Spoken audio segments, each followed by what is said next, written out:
Welcome to the Awakened Goddess Show, your source for inspiration, wisdom, and personal discovery. The place to learn from a diverse mix of mentors, metaphysical experts, spiritual leaders, and best-selling authors from around the world.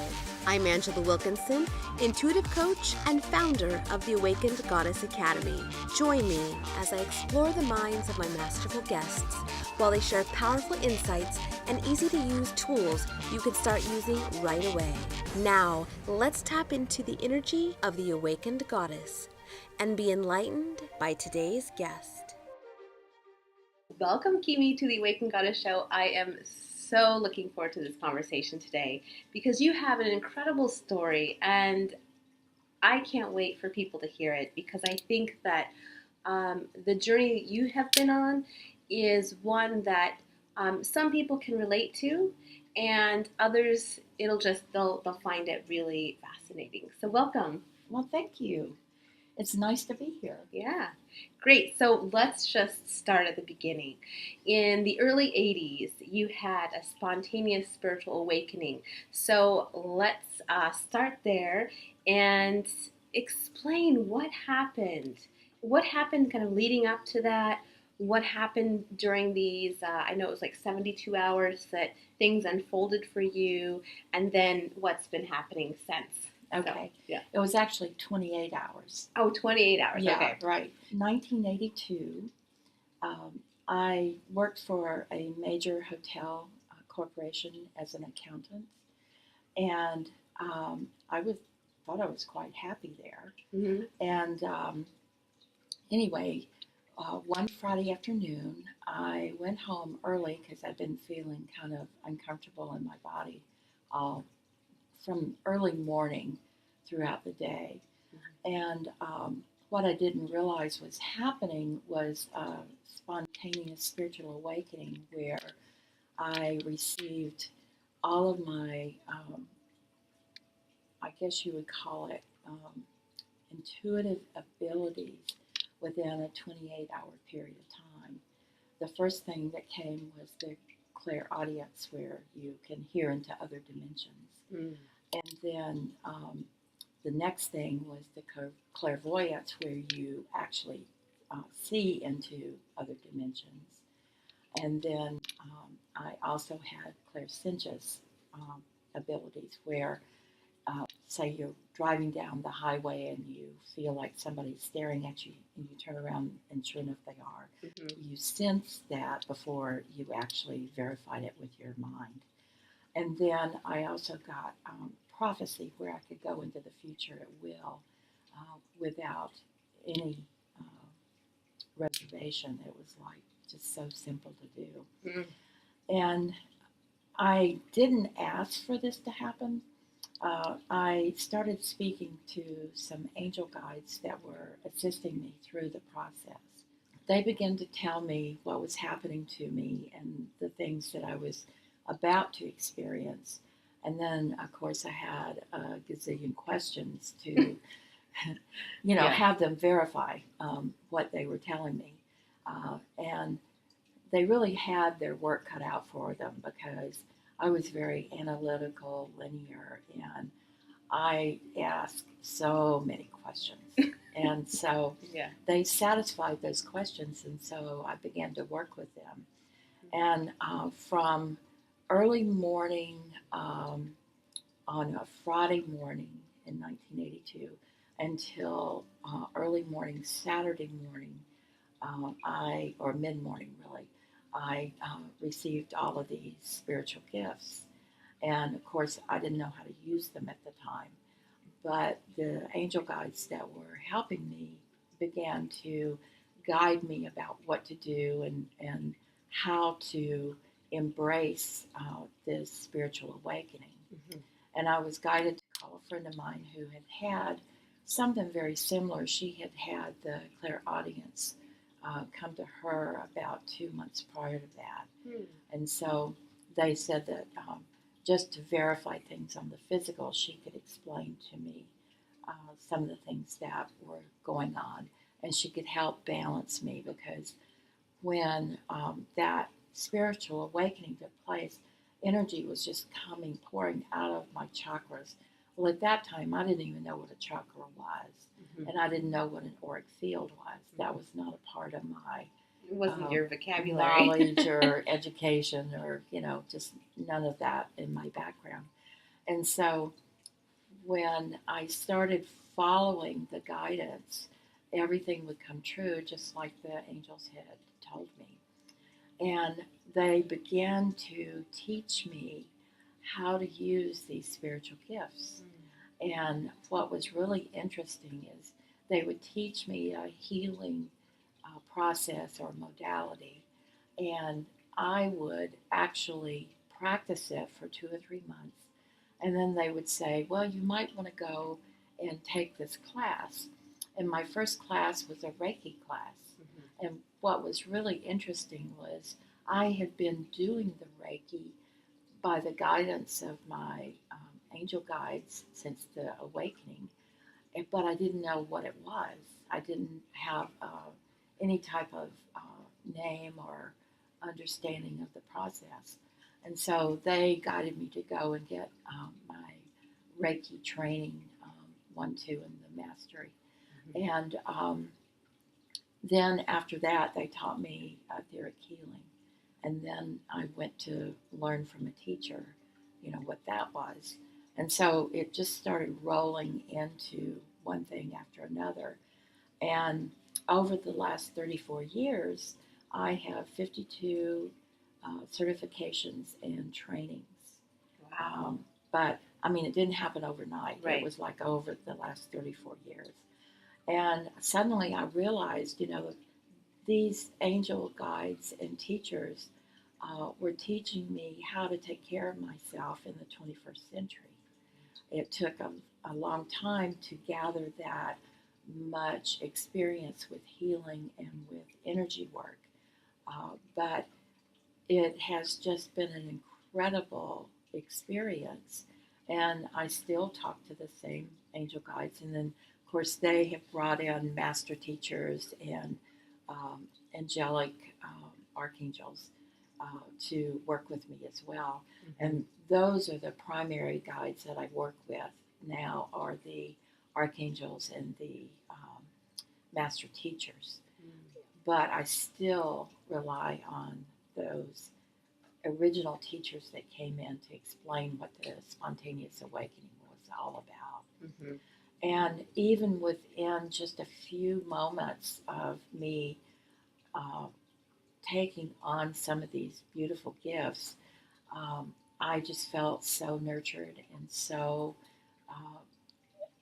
I don't know exactly how to explain it. I'm just so um, enveloped in the love that they had brought into my life. And within about 2 weeks, I was actually working with people, doing readings and healings. And then they introduced me to police departments, and then they introduced me to Fortune 500 corporate people. And they being your guides? My angel guides and teachers, yes. And the master teachers also told me that it was a part of my path to work with the Fortune 500 companies and to also work with the police departments, because I was going to be working in areas that they had never thought of before. And so it's been a real interesting awakening.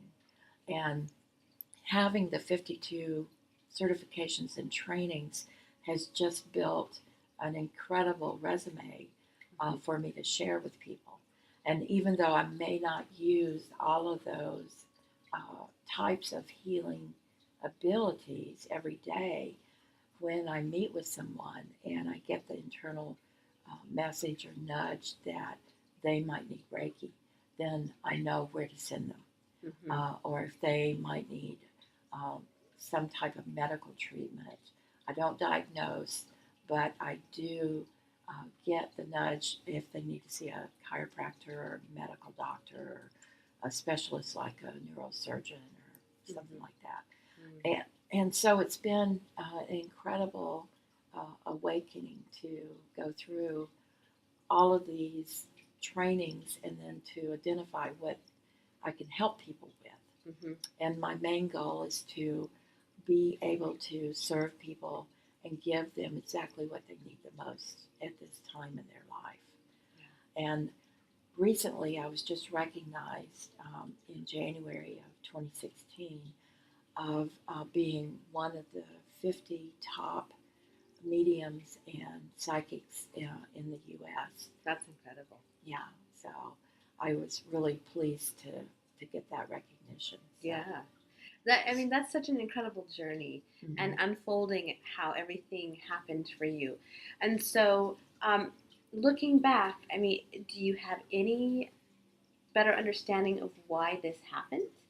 yes, because I kept asking, why would all of this take place in my life when I was very happy with working at the hotels? And I was told that I had made an agreement before I was born that this is what I would come in and this would be my major work. But what the hotels and being an accountant did for me was actually train me on how to be, I guess you would call it linear in some areas, where I could be practical and knowledgeable about how to run a business and how to charge people for what I do. Because in the beginning, I didn't want to charge people. And one of the guides came in and said, "Are you wealthy?" And I said, "Well, no." And they said, "Well, then charge people. You're not charging for the healing. You're not charging for the energy work. You're charging for your time." And I could really relate to that because I knew how to do that with my accounting position um, prior to working in the spiritual. And I had a really incredible boss. He had two aunts and a grandmother that were very intuitive, and that's how they um, helped people in their country. They were from England, and they educated him on what all of that was about, and he grew up understanding what psychic ability and intuition really was. And so when I told him what had happened, he said, "You have to investigate this." And he said, "Why don't you take a year, find out if it's everything you think it is, and if it's not, then you can always come back and you'll have a job with us. Wow. And if it is, then you will have satisfied that question in your mind about, is this really for me?" And so a year later, we got together, we had lunch. I told him about the journey that had begun for me and how fascinating and stimulating and passionate I was about it. And he said, "Well, you're really only a few months away from being fully vested in your pension and profit sharing. So, what I'm going to do for you is I'll still keep you on the leave of absence until you are fully vested. And then you can walk away with the money that you put into that." Nice. And one of the nice things is that company happened to put, like if I put $1 into my profit sharing, they would put two. And Nice. so it was just a gift, from divine intervention that gave me that to start out with. Yeah. But what was interesting is, whether I had that or not, I was still being supported financially. The police departments were calling on me for different things, and I was connecting with Fortune 500 companies. They were depending on me for certain things, and so it was really, I was being supported on all levels. So how could I not do this? Well, and that's one of the things that I find really remarkable about your story is, and something you mentioned about the people aren't paying you for the energy work; they're paying you for your time. And I think so many spiritual entrepreneurs struggle with that so much, and they have a hard time charging for their service. And the other thing is that, I mean, you don't have a website. No. You don't have email. You're unless someone is connected to you, it's challenging to find you. I couldn't even find a picture of you online. And so what I find remarkable is how you have been fully supported through this process, Mhm. and how other people with spiritual businesses struggle, and they do all of this marketing, and they have everything that they're supposed to have, and yeah, so I'm wondering if you have any wisdom on that. Yes, it's been really interesting because I had to learn that my work is about serving other people and helping other people in the best way that I could at the time. Uh, Whatever knowledge I had or experience I had was meant to serve humanity. Mm-hmm. And so when um, I look at the healings that I go through with a person, it's always guided.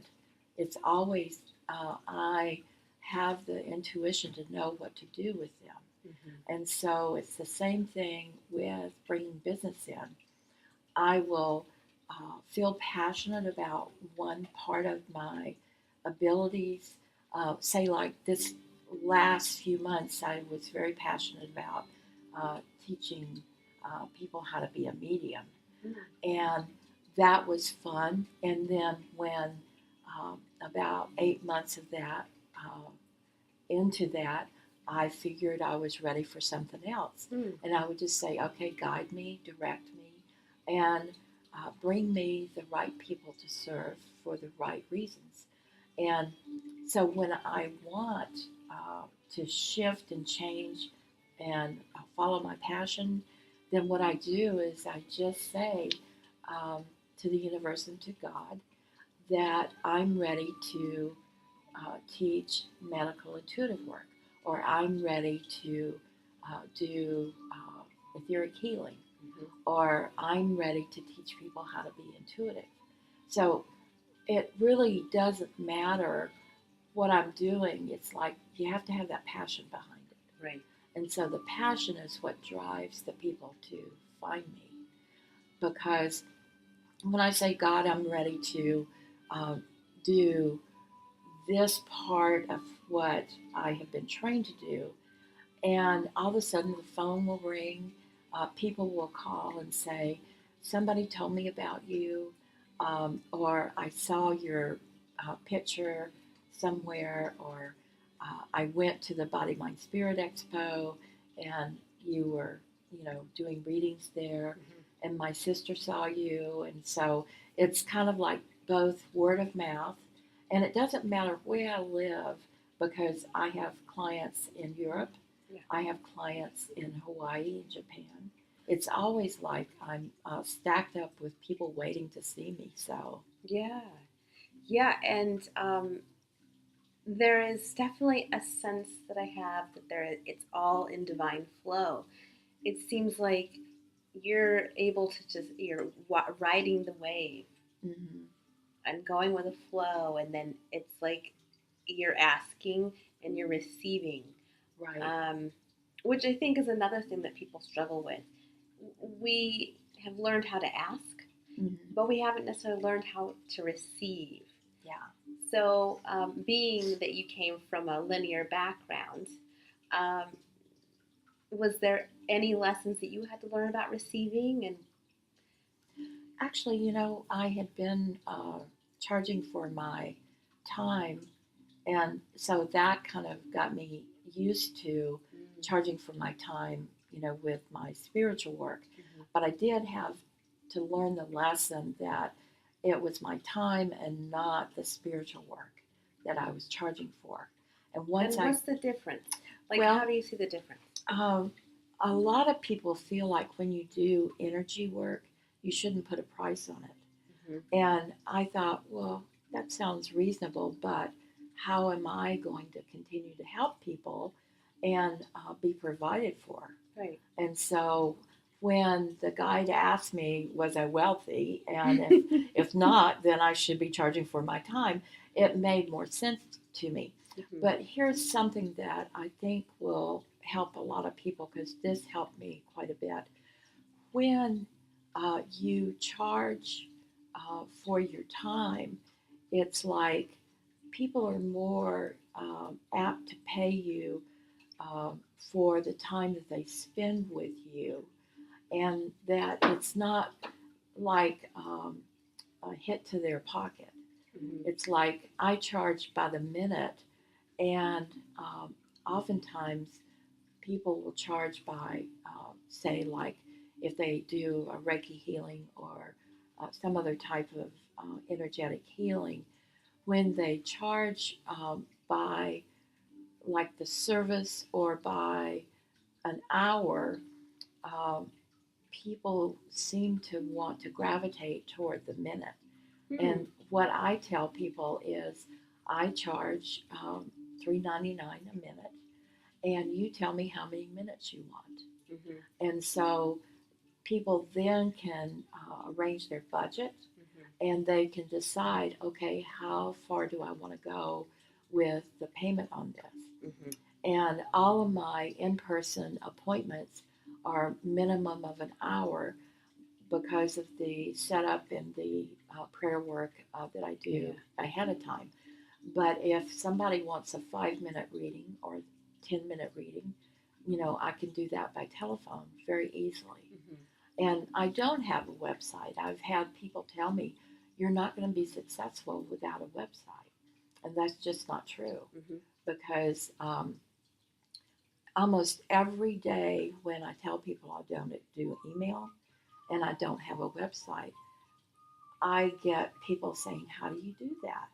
And basically, it's because I follow my passion and I charge by the minute. Yeah.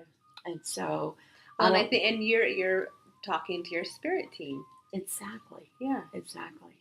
Yeah, we And get so caught up in all of the stuff we see through mhm, the internet or out in the world, in the business world, yeah, that I think we sometimes think that we have to do it a certain way rather than, stepping outside of this 3D realm right. and using the energy that's available to us at all times.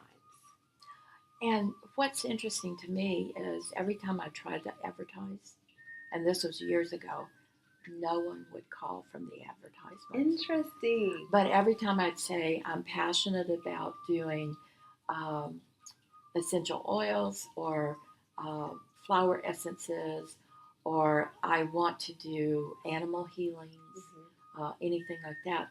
And I let my passion guide me, and I don't go beyond what that passion is because what happens is it gets cut off. The energy will stop. If you're not being passionate about that service for people, then people won't come. When that passion runs out, I'll sit down, get quiet, and say, okay, what am I most passionate about today? And I follow that passion. And when that passion starts to wane, I'll then start another. Mm. What is it I feel passionate about now? So you're really following your path of greatest excitement. Yes, yes, exactly.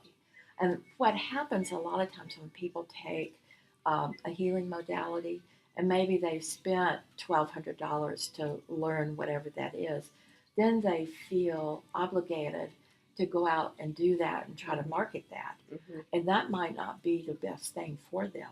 They may be getting the education so that they can rely on it later and have a whole toolbox Right. full of wonderful things to share, but maybe they're just gathering their resume Hmm. or gathering their uh, things that they can feel passionate about. Because I remember one time I did have a sense of why can't I stay with one thing? Hmm. Why is it in 6 months my interest wanes on that? And then everybody that wanted that particular healing modality or thing that I felt really good about, they don't want it anymore. Hmm. So I have to follow what the energy is that makes me feel excited about serving. And then that way the people do continue to come. But if I ignore that and just try to keep doing whatever it is that I felt passionate about last month, and that passion's not there today, then I need to change whatever that excitement is, and that's what draws in the people. Mm. So I would love for you to talk about your personal uh, preparation and how you get into your state when, because I know you put a lot of intention and prep work into that. So can you walk us through that process? Well, first I open a sacred space, and in that sacred space, I ask for spiritual guidance. And so I will ask my higher self, and then I will ask my guides and teachers to come and support me. Mm. And then I, not just the sacred space, but I just say, guide me to what this person needs. What is it that I can help this person with the most in our appointment? And then I will clear the space. I will invite in 4 master teachers, and then those will be 4 male master teachers. And then I'll invite in 4 female master teachers, Mm. and I'll ask them to fill the space with their unconditional love. I will clear the space from the ground up. Any animate or inanimate object that is a negative form has to leave, and I'll put a sphere around the space that I'm working in. It's a hologram of love, and then when I activate it, it brings in only unconditional love, and nothing can come into that space but unconditional love. And then I ask for guidance about how I can help that person.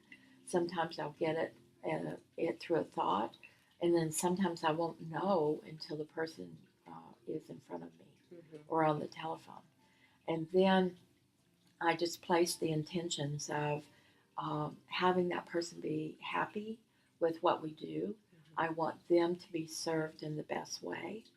And there's several other energetic things that I do to clear the space as well. And so by the time I do my appointment, I have already gathered about 30 or 40 minutes worth of time for that person, and only for that person. Right. So it doesn't, like the sacred space, last throughout the day or the week, but it's only for that person's appointment. And so I'll open it up for another person, and I'll open it up for the next person. So I do prep ahead and uh, do the prayer work ahead and the clearing ahead to make sure there's no information that comes into that appointment that is not for that person. Right. And so I keep my appointment space very pure. And so when you only allow in the unconditional love, that's what you get. When we are uh, in the reading mode or the healing mode, I let those guides and teachers tell me what that person needs. It's not for me. The information is not for me. It's for them. I may not understand what the information is, and so I may ask a question. But evidently, they needed to hear what that answer was because I'm communicating with their higher self, their higher wisdom, and their angel guides. And so that's where I get the information. Now, when I get told this statement quite often, when they come for a reading, maybe they have 8 questions. And they'll ask me the first question, and then all of a sudden I'll just start answering all the other questions without them asking me. But it's because I did the preparation. Yeah. Show me how to guide this person. Show me what they need the most. And so the guides don't let you sit and dilly dally. They give you the information based on what that person's intention is about the knowledge they want or the help that they want. And so they don't even get the chance to ask the second question. It just rolls out, and it starts everything rolling. And then within about 45 minutes to an hour, they'll say, "Well, you've already answered all my other questions." And I'll have to giggle because it's the guides that are doing it. Right. And if we have time left over and they want to know information that they didn't ask about, I'll ask their higher wisdom, is there something you want to share with this person that we have not asked about? And then there's usually just a whole laundry list. Yeah. They're like, we're so glad you asked. Yeah, right. Exactly. So, and Wow. what's interesting is usually the person will say, "Oh, I was thinking about that yesterday," Mm-hmm. or some validation that was a part of what they wanted to know, but they didn't ask about it. Mm-hmm. Mm-hmm. So, And when you're receiving, so you hear them? no, not anymore. Not anymore. In the beginning, I would hear where it's clairaudience. Right. I would see into the dimensions. So I might see a vision or some type of remote viewing. And then there would be prophecy where I go in the future. Mm-hmm. And then the clairsentience where I would sense. But over the years, it's like I don't get any of that. Mm. It's all waveform information. Interesting. And so what happens is when I'm answering the questions, it just comes out of my mouth. And it's like I have no reference point to why I said that. Mm-hmm. Or I always have just gotten to trust that whatever is coming out of my voice is answering their questions. And so it's an inward knowing that Claire, Mm-hmm. understanding Yeah. that is almost inexplainable. And at first it was very alarming because I thought, where's that coming from? Mm-hmm. Is that really the truth? Mm-hmm. But what happens is when that comes out, the person validates it by comments that they make. Yeah. And so I've learned to just let it happen. Yeah, and I've had that knowing where for me it feels like a very solid, grounded feeling like in my core. Yes, yes. So that's something that has kind of come to me, but I'm wondering if you, in your development of your abilities, is there a way that a person can develop that?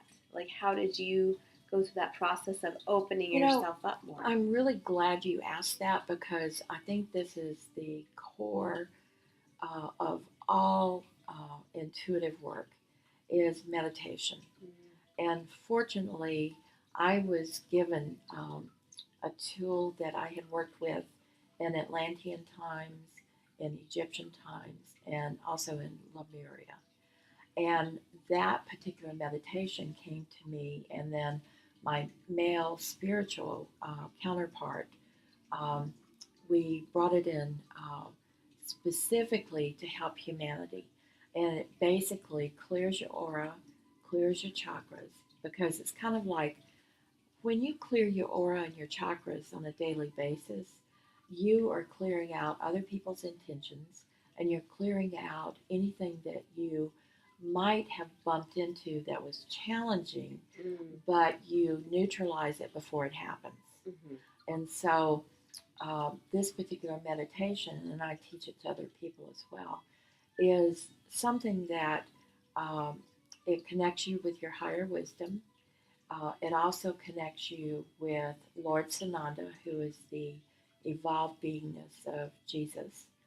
And it also connects you with the Christ grid around the earth to continue to contribute to that grid that has nurtured humanity for thousands of years. Mm-hmm. By having all of the steps in the meditation, plus a few others, it allows you to have the accuracy and that clear understanding that what you have just said is the truth.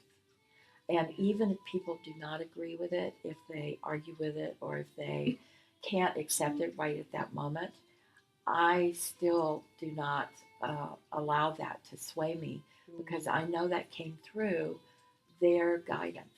It came through their higher wisdom and their angel guides when I am expressing information.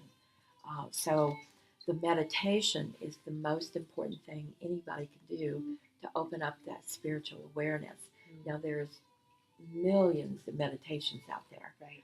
But if you find something that clears your chakras in your auric field, that is a really good start. This particular meditation also activates the 8 original cells at the base of your spine. And by having that, it opens up your third eye and your brain capacity to actually have more clear understanding and accuracy. Wow. Well, and I was going to ask you, I can imagine you didn't always have this trust in the beginning. I mean, or did you? No, I didn't. My first appointment with doing energy work with somebody, I didn't understand how energy worked at that time, and the guides were trying to tell me to have this woman visualize a brick wall, and to visualize 2 bushel baskets of tomatoes and smash them against that brick wall. Well, she was very upset and very angry, but she didn't tell me why. And I argued in my thoughts, in my mind, I am not telling her this. And so, about after 5 or 6 not telling her this, then they said, she will understand. She will understand. I said, okay, and I'm saying this in my mind.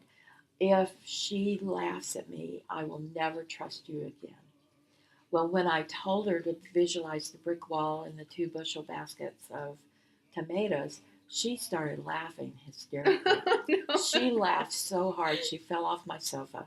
And I said, oh God, I've said the wrong thing. She's going to go and tell her friends that I'm a crazy person. Well, when she got composed, she sat up and she said, you know what? You don't know who I am, do you? And I said, I'm not quite sure the context of that question. And she said, well, my husband owns 5 southern states of hothouse tomato businesses. And I just found out yesterday that he had been cheating on me for 8 years. And she said, I'm so angry I could actually strangle him with my own 2 hands. And I said, hey, let me help you throw those tomatoes. And so we did the visualization together. And at the end of us emptying those bushel baskets, she got up. She says, I feel better than I've felt in years. Thank you so much. And then she paid me. And then about 2 months later, she called me back and she said, do you want to hear what has taken place? And I said, absolutely. She says, well, let me take you to lunch. And so we go to lunch, and I'm just waiting, to hear the story. And she said, it gave me enough courage and enough anger to go back and stand up to him and tell him if he did not leave this person and totally focus on our relationship and our marriage and fixing that, that I was going to divorce him and that I would take everything he owned. And he was so materialistic, he did. He says, okay, I'm leaving that relationship. And so she was so grateful. She gave me this beautiful Hallmark card. And I'm thinking, oh, how sweet, I opened it up and it had a check for $2,000. And I'm going, oh my God. You're like, wow. I know. I was like, and she said, you saved me from a lot of counseling. And you actually saved our marriage. And she says, I really want you to have this. And, how can you say no when somebody is so grateful for something, it'd be like cutting off of their, they're good. Mm-hmm. So when you do this work, you build a feeling of confidence because of the validation from the people you're talking to. Mm-hmm. Because I don't ask the questions to get validated, I ask the questions for my clarity. And I've learned oftentimes don't ask the question, just roll with what's coming out of my mouth now. Mm-hmm. But in the beginning, you don't have that kind of confidence. Mm-hmm. And I would have to say to people, now, this is probably not going to be what people want to hear, but Well, that's not what this show's about. We Yeah. we like to stretch limits and yeah, when people find that they are not getting business according to what they're trying to promote to the public or to humanity, it's usually because they need to be going on to something new and different, or they're trying to earn the money back that they spent on the training, because there are a lot of trainings out there that are quite expensive. And it's not that they shouldn't do those trainings, it just means they need to pay more attention to the passion and the excitement that they have within whatever it is they are getting trained in, and realize that they may be building on those certifications and on those trainings, so that when they do charge people, people will look at a brochure and say, wow, you do a lot of things. And then that allows that person to feel more confident in the fact that they do have a lot of things that will be interesting to people. Mm-hmm. And once you lose that passion, you need to say, okay, what else is there for me to be passionate about? And then, like on advertising, I know there are a lot of people that go out and spend tons of money on advertising. But what I have learned to do is rely on my guides and teachers and just say, you know who's out there. And I'll even say to the universe, it's time for me to teach this class. So bring me the people that want to learn this. Bring me the people that would appreciate this. And when I honor where my excitement is, then that brings people to me that are excited. And then another thing that I'll do too, I will have people say, wow, this is interesting on your brochure. When are you going to teach this again? And after I hear about 3 people say, I want to learn about soul contracts, then I'll say, okay, is that mine to do right now? And if it's not, then I will check on it in a month or two. Is it mine to do yet? And, I will usually have that internal feeling of what's mine to do. And people say, wow, you have such a variety. And it's because I have 34 years experience and taking trainings and certifications and hearing what my guides and teachers want me to know. And when you rely on that internal nudge or that internal guidance, that's when you're really successful financially and successful with having people call you for their appointment time or their different type of learning, like medical intuitive. There's 6 levels of medical intuitive that I train. And so each level depends on the group of students that I have. And you can pick up one level without having any of the others. And you don't have to take them in order. I will teach the training over a weekend, and then I'll give the students 3 to 4 months to practice what they learned. And then I'll teach another training. And that next training may not be second in line or third in line. It may be according to what those students really need to focus on. Yeah, and as you were talking, it highlights how much in my past that I have ignored my those inner nudges Yeah. and kept going for what I thought I should do. Right. Or it was like I was really convinced that this was the way it was supposed to be done. Whatever XYZ was in my business at the time. Mm-hmm. And you'd think after 20 some odd years, or however long I did that, I would have figured it out, right? and as you're talking about this, it it's something that has been more and more in my awareness, that the whole follow your path of greatest excitement. Mm-hmm. And so I love that we're really talking a lot about that today, because I think that a lot of people struggle with that. For you to say point blank that if you're not making the money that you think you should be making, or that you want to make, that you really need to be looking in another direction. I really appreciate that you say that, because I think we need to hear that. Well, it's not just that we need to hear it. We're not going to function well if we're trying to do something that we're not supposed to be doing. Right. It's kind But of. our ego is like, has its own. Well, we're taught as children we have to go out, we work hard, do all of these things that society accepts, but society needs to accept spirituality a whole lot more. Mhm. And that spirituality teaches follow your dreams, follow that excitement, follow that passion. Mhm. And if society doesn't shift and change, it's always going to be hitting the head against the wall. Right. It's just not going to work. And, when you try to do things that don't work, you get more and more frustrated. You get more and more behind in what you should be doing. Mhm. And, trying to spend money on advertising when your guides will bring you exactly what you need, as long as you're paying attention. But it's paying attention that gets you where you need to go. Sometimes it requires our guides to be like, putting out Hey, these big, yeah. huge signs and Right, I know.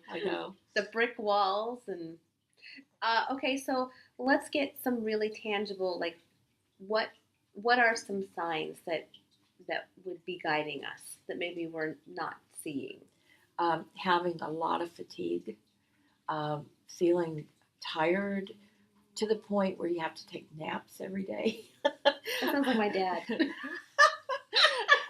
It sounds like a lot of people I know. And then the fact that the money stops, or the appointments stop, or there are not people inquiring about different things, like that they really want to learn. I had a young lady from India uh, tell me that if you will teach the soul communication and the soul contracts part of classes, I will be there and I'll fill up that class for you. But it wasn't mine to do at that time. Mm-hmm. It will be maybe around September. So what I have to do is read the energy on it and say, hey, look, I'm excited that you want that, and I would love to teach you those classes. But it doesn't look like I'm going to do classes over the summer. It looks like it will be at end of August, maybe early September. If you are still interested by that time, then we can look at that. And then what happened to support that was I found out that I needed to move from Sherwood, Oregon, to Cannon Beach. Mm-hmm. And I thought, wow, that feels so fun. That feels really exciting for me to do that. Yeah. And I hesitated, and it's like you drag your feet, you don't want to pack, you don't want to have to go through the move and all of that. Mm-hmm. But what I realized is if I do those things, then what's waiting for me after that move is going to be way more rewarding than if I had stayed in that stagnant area and not paid attention to that internal guidance. Well, so that brings up a question for me. There have been things I've been really excited about, and yet they didn't manifest. So I'm curious about that. Like I had a really, I lived in New York City, right in the middle of Manhattan for a few months, and then circumstances, the money ran out, and New York spit me out, and I had to come home. Mhm.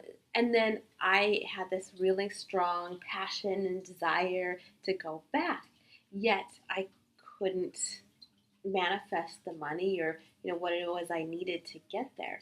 So I'm curious, when you do have so much excitement about something, but then it's still not manifesting, what might be going on there? Well, it may be not right timing, or the fact that you may not go back to live there. You may go back for a visit or Mm-hmm. for a shorter period of time. Mm-hmm. And one of the things that I have found to be true for me is if it's truly what I'm supposed to do, I'll just say, okay, God, put me in the middle of what I need to be doing. Put me there and prepare the way and provide all of the financial support that it's going to take for me to do that. And And what's then you just kind of go into a receptive mode and allow and exactly, watch to see what shows up. exactly. Whew, that is a place that you have to be willing to really trust and surrender and Well, whew. I think we're reading energy all the time. Mm-hmm. Like maybe you're driving down the street and you get this intuitive nudge to make a turn and you're going to avoid an accident. Mm-hmm. Or maybe you didn't really figure that out at the time, but it's like following Yes. that flow. Yes. And then what happens is when um, you have that excitement about to go to New York, you ask your higher wisdom, how long do I need to be there? What kind of financial commitment is that for me? And bring me X amount of dollars to be able to do that. Mm-hmm. And this is how I learned the hard way. I was guided to go to Denver, Mm-hmm. and I thought I was supposed to move from Portland to Denver. Mm-hmm. And so, anyway, I just made a demand. I said, okay, it'll take $40,000. And I thought if I have to start a new business there, get, acclimated, Mm-hmm. buy a home, whatever. So I said, bring me $40,000 and I'll go. Well, in about 6 weeks, I got a check from a client for $40,000. I had helped him make an investment, and he made a huge, huge commission off of it. Mm-hmm. And so he sent me a check for 40,000, said it was worth it. Yeah. And so that was my 40,000 to go to Denver. Well, as I'm planning to go to Denver, I don't have that passion or excitement about it anymore. So I said, well, where did that go? Yeah. And then my guidance was, you were only supposed to go for a visit. So I got the 40,000 anyway. Well, but that's interesting that you received $40,000 even though you weren't, because in your mind you were supposed to move there. Right. So this is where my logical mind wants to kind of figure things out, and it's like, well, so how did you manifest it if you weren't to move there? Well, the 40,000 came because I made that demand. And it didn't care if I was going for a visit or if I was going to be moving. It Mm-hmm. was figuring out that I wasn't moving there, but that the 40,000 came anyway. So what it sounds like is that you are asking a lot of questions. You are following your passion, but you're not making assumptions. Just because you feel excited about something, you are no longer saying, "Oh, well, this is what this means." Instead, you're asking a lot of questions of your spirit team. Right, exactly. And if you don't ask those questions, you're going to still have little pockets of places where you don't have full information. Mm-hmm. And I guess because of me being an accountant previously, you know, Checks if and balances. if money was spent somewhere, I needed to know why and what the purpose was and things like that. So same thing. It's taught me in this type of work to really make sure I have a big budget, plenty of money to back what I need to be doing, and that I'm in the right place with the right people in the right pay. Mm. And so that is what fuels the excitement to get you to New York. And if you find out, okay, I only need to go for a week, you know, what are you going to need to get there? Airline ticket, you're going to need, hotel, spending money, whatever you're going to do while you're there, So you just start tallying it up and saying, okay, it's going to take this, and that's what I'll do. I will do this if I can create this. Okay, so you follow that inspiration, and then because it sounds like inspiration is divinely inspired. Yes. And since it's something we're inspired to do by the divine, then the resources divine can also provide for us. Exactly. Yeah. Oftentimes we think, okay, I'll go do it, but then we don't figure out what it's going to take to get us there. And, when I figured out that I could ask for $40,000 to go to Denver and then realized it was only for a visit, I went, hey, whippy. All right. Might as well stop in Las Vegas while Yeah, we're right. on our way. Wow. Right. So, it does take a lot of questions. I Yeah. think people think that our guidance is supposed to magically just tap us on the shoulder and say, go do this right now. Yeah. We have to fine tune the guidance, make a lot of questions about it, and really figure out what's right for us at that moment in time. Mm-hmm. And then when I figured out that I was not to move to Denver, I thought, wow, I did all these things to get myself there, and I only have to go for a week. So, it was quite funny. Yeah. Huh. Okay. So as we wrap up, I love this discussion that we are having.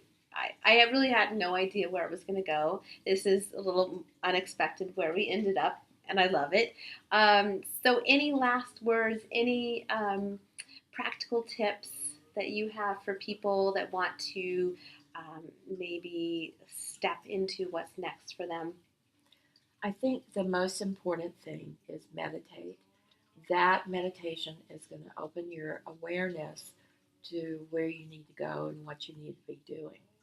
And if you're not opening that awareness every day, where you activate your pineal and pituitary gland, open the third eye and the crown, clear your chakras and your auric field, you're not going to have those connections with that guidance. Mm-hmm. Those things are vital to your survival. Yeah. Otherwise, it's like trying to get through smoke. Exactly. The messages aren't going to be as clear. Well, not that they won't be clear, you won't get them. You just, there is a fine line between scientific and spiritual, and they actually go hand in hand with each other. And scientists tell us if we activate our pineal and pituitary gland and we open our third eye and our crown, that's going to give us that intuitive nudge that we so need every day. It's like trying to go on a trip without a map, where you've never been before. Right. And this is like where you've never been before. You have to figure it out every day. Well, thanks, Cimi, for joining me. This was incredible. Yeah, I enjoyed it too. Thank you. Yeah. So I'm so excited that we're gonna have this on YouTube and we get to spread your work with other people. And I think that you gave lots of really great tips on how we can navigate our life in a much easier way. Yeah. So thank you. Well, you're quite welcome, and it's been my pleasure too. Thank you for listening to this episode of the Awakened Goddess Show. I hope you enjoyed today's guest and got something you can start using in your life right away. For more spiritual insights and to listen to more episodes, subscribe to The Awakened Goddess Show at theawakenedgoddess.com and discover wisdom that'll change your life.